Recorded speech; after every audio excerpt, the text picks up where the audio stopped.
নমস্কার, ধ্রুবতারা চ্যানেলে আপনাদের সকলকে স্বাগত। কলকাতার ঐতিহ্যপূর্ণ এবং বনেদিয়ানা দুর্গাপুজোর যে রাজবাড়িগুলো রয়েছে, সেই রাজবাড়িগুলোর মধ্যে অন্যতম হলো শোভাবাজার রাজবাড়ি। আমরা আজকে রয়েছি শোভাবাজার রাজবাড়িতে এবং আমার সাথে রয়েছেন শোভাবাজার রাজবাড়ির অষ্টম প্রজন্মের দেবাশিস কৃষ্ণদেব। নমস্কার আপনাকে। আপনি যে আপনার এই পুজো চলছে, মানে পুজোর প্রস্তুতি একদম পুরো দমে, তার মধ্যে আপনি যে আমাদের একটা সময় দিয়েছেন তার জন্য অসংখ্য ধন্যবাদ। আর শোভাবাজার রাজবাড়ি নিয়ে নতুন করে কিছু বলার নেই, কিন্তু প্রতি বছরই শোভাবাজার রাজবাড়ি নিয়ে সকল বাঙালির একটা নতুন করে কৌতূহল জাগে। তো আপনি একটুখানি বলুন শোভাবাজার রাজবাড়ির এই দুর্গাপুজো কিভাবে শুরু হলো, সেটা যদি আবার আপনাদের একটু বলেন। 1757 সালে পলাশী যুদ্ধের ঠিক পরেই নবকৃষ্ণদেব হিন্দু ধর্ম বাঁচাবার উদ্দেশ্যে ফোকাস একটা ঐতিহাসিক পটভূমিকা তখন মুসলমান সাম্রাজ্যের প্রায় শেষের দিক, আবার ইংরেজরাও ঢুকছে। হিন্দু ধর্মকে বাঁচাবার উদ্দেশ্যে তিনি দুর্গাপুজো করার মনস্থ করলেন। দুর্গাপুজোটা কেন? দুর্গাপুজোটা একটা এত বড় উৎসব, অসুর নাসিনী মা দুর্গার আরাধনাটা এই সমস্ত পুজোগুলোর মধ্যে এত বড় উৎসব, সেই জন্যই রামকৃষ্ণদেব পুজো করার মনস্থ করলেন।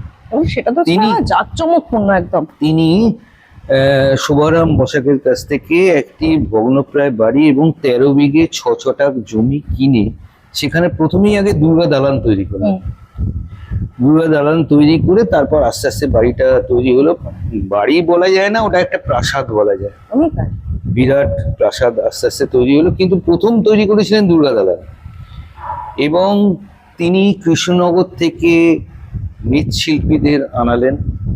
আনিয়ে এখন যেখানটা কুমোরটুলি দেখছেন, ওইখানে মৃৎশিল্পীদের থাকার বন্দোবস্ত করলেন। আচ্ছা, উনি প্রথম শুরু করেন। আচ্ছা, সেইখান থেকে আস্তে আস্তে তাদের যে বংশ পরম্পরা বৃদ্ধি হতে হতে আজকে কুমোরটুলি তৈরি হয়েছে। মৃৎশিল্পীদের আনালেন। জার্মানি থেকে মায়ের সাজের জন্য রাংতা, রূপোর পাত আনাবার ব্যবস্থা করলেন, যেটা Indian post and Telegraph already বলেছেন, স্বীকৃতি দিয়েছেন যে ডাকযোগে ওটা আসতো বলে ওটাই ডাকের সাজ। ওই সাজটা ডাকযোগে আসতো জার্মানি থেকে। কস্টলিও ছিল সেই সময়, কস্টলি ছিল। এবার তিনি দুর্গাপুরের রীতি রচনা করলেন তখনকার দিনের বিখ্যাত পণ্ডিত দুজন, মহামহোপাধ্যায় জগন্নাথ তর্ক পঞ্চানন আর স্মৃতি তর্ক পঞ্চাননকে দিয়ে দুর্গাপুজোর রীতি রচনা করলেন। আমাদের বাড়িতে স্মার্ত মতে দুর্গাপুজো হয়। এবার করে উনি দুর্গাপুজো শুরু করলেন। দুর্গাপুজোর বলবো না, উনি প্রথম দুর্গোৎসব তৈরি করলেন। একদমই তাই। তিনি 1 মাস ধরে নাচ গান খাওয়া দাওয়া এলাহি আয়োজন করলেন। সবাইকে সুতানুটির, তখন তো সুতানুটির আপামর জনসাধারণকে নিমন্ত্রণ করলেন। সেখানে সাহেব শুভরাও অটোমেটিক্যালি এলো। লাইভ ওয়ারেন হেস্টিংসের ফার্সি ভাষার শিক্ষক ছিলেন তিনি, নবকৃষ্ণদেব। ওয়ারেন হেস্টিংস, পরবর্তীকালে কর্নওয়ালিস, বেন্টিং সবাই এসেছিলেন। কিন্তু উনি পরম বৈষ্ণব ছিলেন বলে দুর্গা দালানে কিন্তু সাহেবদের যাওয়ার অনুমতি দিলেন। সাহেবদের জন্য উল্টো দিকে এখন পরবর্তীকালে নাচঘর হয়েছিল, ওখানে একটি ঘর তৈরি করলেন এবং সেখানে সাহেবদের বসার ব্যবস্থা করলেন। সেখান থেকে সরাসরি দুর্গা মূর্তি দেখা যেত। এবার সেই জায়গাটা থেকে সাহেবরা দেখতো, এবং বেনারস, লখনৌ থেকে ভালো ভালো বাইজিদের নিয়ে এলেন সাহেবদের মনোরঞ্জন করার জন্য। সাহেবরা যাতে না, কথিত আছে মা নাচ দেখতে আসতেন শোভাবাজারে, খেতে আসতেন একটা বাড়িতে, গয়না পরতে আসতেন একটা বাড়িতে, নাচ দেখতে আসতেন শোভাবাজার রাজবাড়িতে। যাই হোক, আমাদের দুর্গাপুজোটা শুরু হয় কাঠামো পুজো দিয়ে, সেটা উল্টো রথের দিন। একটি নতুন বাঁশের উপর দিকটা 5.5 ফুট কেটে নিয়ে সেখানটায় একদম দুর্গাপুজোর মতো করে সেই বাঁশটাকে পুজো করা হয়, এবং সেইখান থেকেই আমাদের দুর্গাপুজোর শুরু, প্রস্তুতিও শুরু। ওই বাঁশটা পুজো করে পরবর্তীকালে বাঁশটি মায়ের দক্ষিণ পদে স্থাপন করা হয়। আচ্ছা। তারপরে আস্তে আস্তে আমাদের পশ্চিম দিকে একটি জায়গা আছে, আমরা সেটাকে পাঠশালা বলি। সেই জায়গায় মায়ের কাঠামো তৈরি হয়, খড় বাঁধা হয়, 1 মেটে অবধি হয়। আচ্ছা। 1 মেটে অবধি ওই জায়গাটা হয়। সেটা ওই উল্টো রথের পর থেকে আস্তে আস্তে হতে থাকে। আচ্ছা।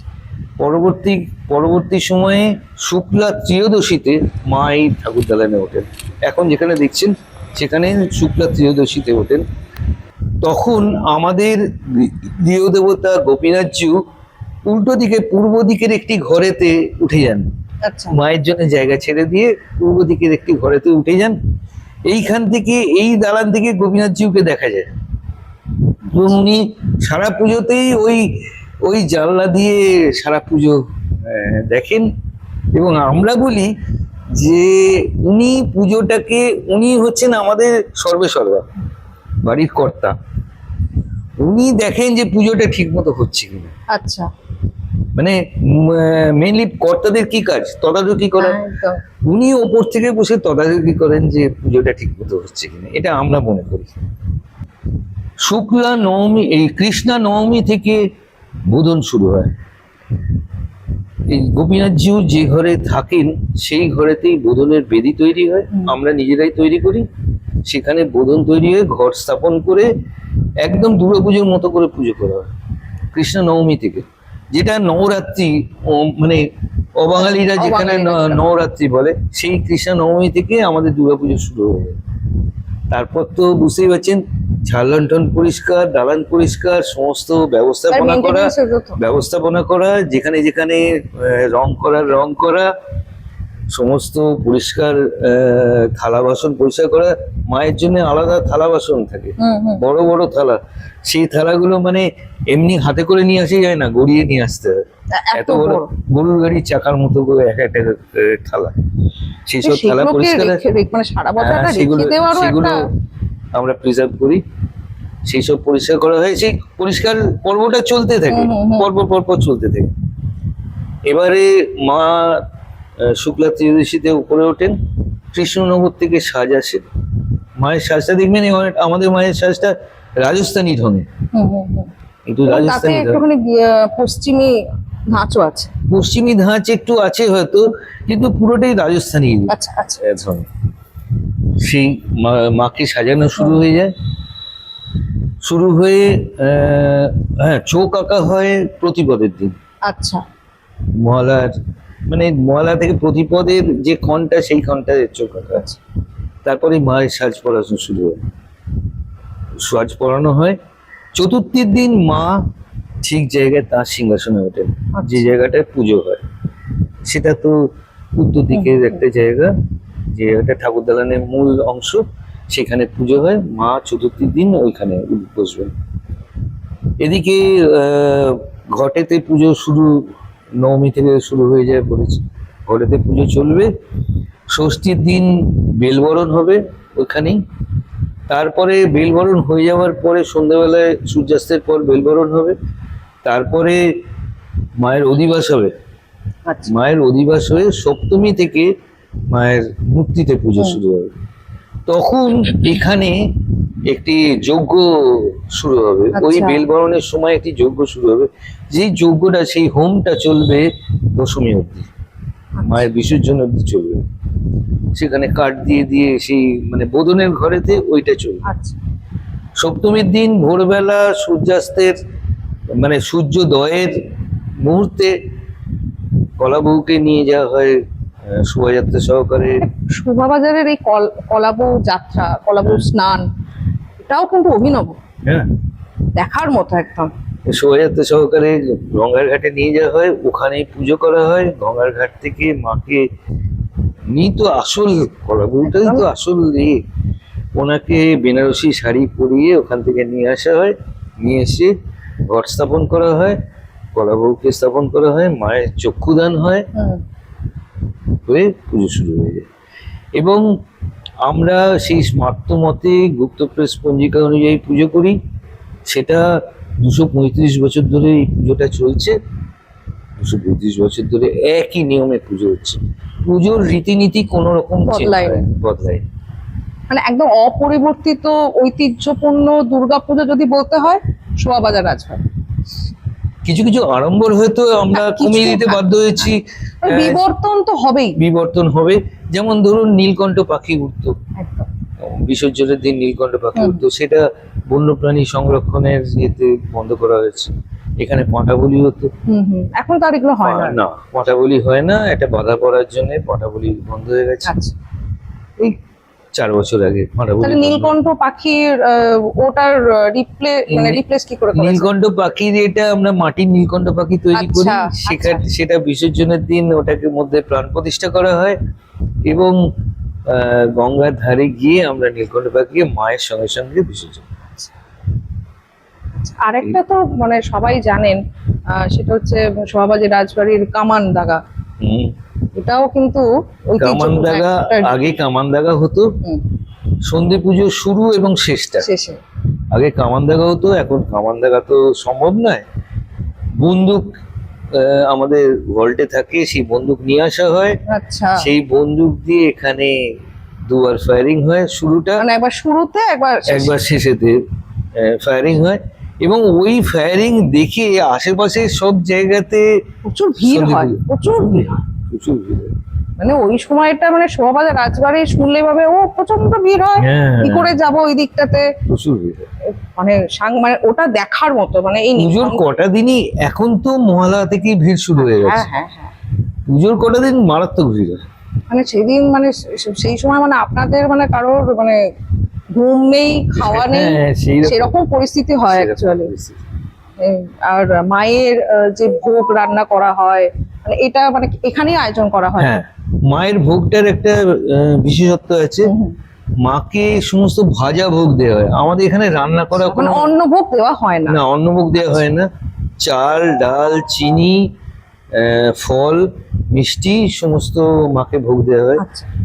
তারপরে দক্ষিণ দিকে একটি আমাদের ভিয়েন ঘর আছে। আচ্ছা, মায়ের ভোগের ঘর, আমরা বলি ভিয়েন ঘর। আচ্ছা, সেখানে মায়ের ভাজা খাবার তৈরি হয় সারা বছর। কিন্তু ভাজা মানে কি রকম? নিমকি, মালপোয়া? বলছি আমি, আগে 56 রকমের খাবার তৈরি হতো। আচ্ছা, এখন 56 রকম হয় না, 17-18 রকমের হয়। সেটার মধ্যে হয় লাল মিঠাই, এক একটা মিঠাই 500 গ্রাম করে ওজন, বড় লাড্ডু এই লাল মিঠাই। মতিচুর, সেটাও 500 গ্রাম করে ওজন একটা মতিচুর। সিঙ্গাড়া, কচুরি, জিলিপি, 4 রকমের গজা, পান্তুয়া, এই সমস্ত ভাজা খাবার ওই পুজোর কটা দিন তৈরি হয় ওখানে এবং মাকে ভোগ দেওয়া হয়। এবং ওই খাবারটা খাওয়ার জন্যে সারা বছর আমরা মুখিয়ে থাকি। এটা বাড়িতে তৈরি হয় ওই খাবারটা। আমাদের এখানে ভাজা খাবার কিন্তু গোপীনাথ জিউকেও ভোগ দেওয়া হয় না, বাইরে থেকে এনে ভোগ দেওয়া হয় না। আচ্ছা, এখানেই?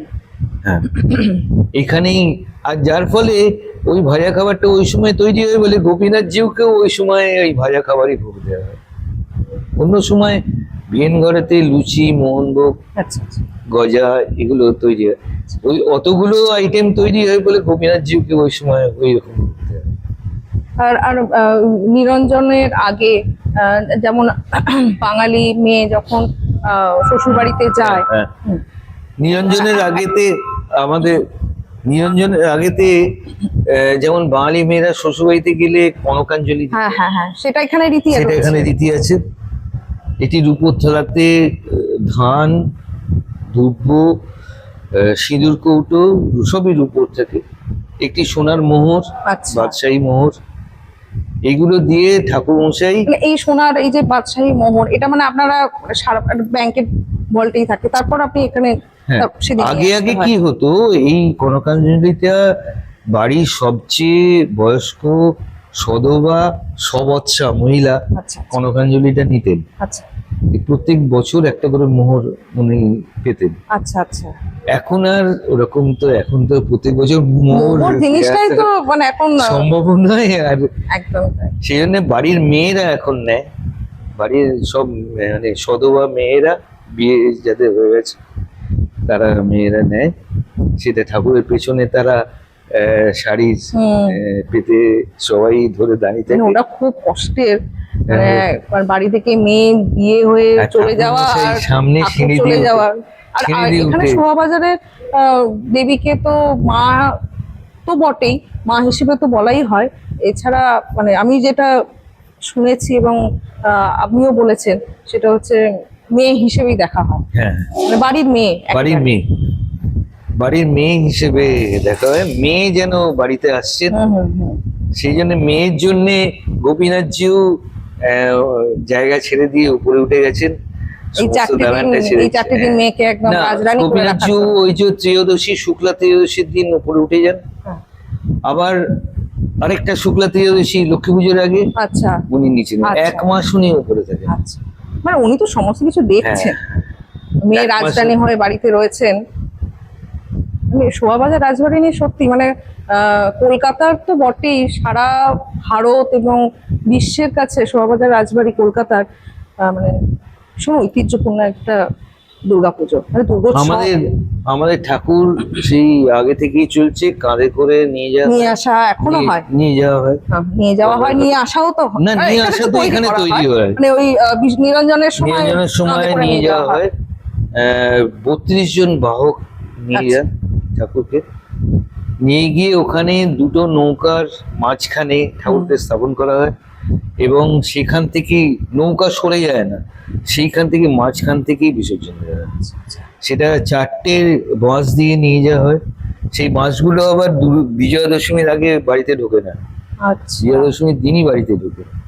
নিয়ে যাওয়া হয়, দুটো বাঁশকে সরিয়ে নেওয়া হয় আর দুটো বাঁশকে কেটে দেওয়া হয়, কেটে দড়ির ওপর ফেলা হয়। মানে মাঝ নদীতে গিয়ে মাঝ নদীতে গিয়ে এটা করা হয়, আচ্ছা, আচ্ছা, দড়ির আচ্ছা। ওপর রাখা হয়।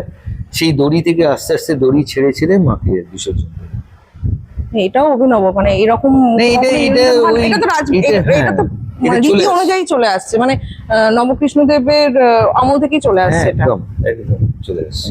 মানে শোভাবাজার রাজবাড়ির আমি যে আপনার একটা সাক্ষাৎকার পাবো, মানে এটা আমরা তো সৌভাগ্যবান, দর্শকরাও খুব সৌভাগ্যবান। আর সত্যি মানে আমি এর পরে প্রতি বছরই শোভাবাজার রাজবাড়ি নিয়ে একটা সাক্ষাৎকার করার ইচ্ছা থাকে, এবারে পূর্ণ হলো। আর পরবর্তী ভিডিওর জন্য আপনারা অবশ্যই চোখ রাখবেন, শোভাবাজার রাজবাড়ি নিয়ে আরো অনেক তথ্য আপনাদের জানাবো। সকলে সুস্থ থাকুন, সুন্দরভাবে আনন্দ সহকারে এই মার মহাপূজা উপভোগ করুন। নমস্কার।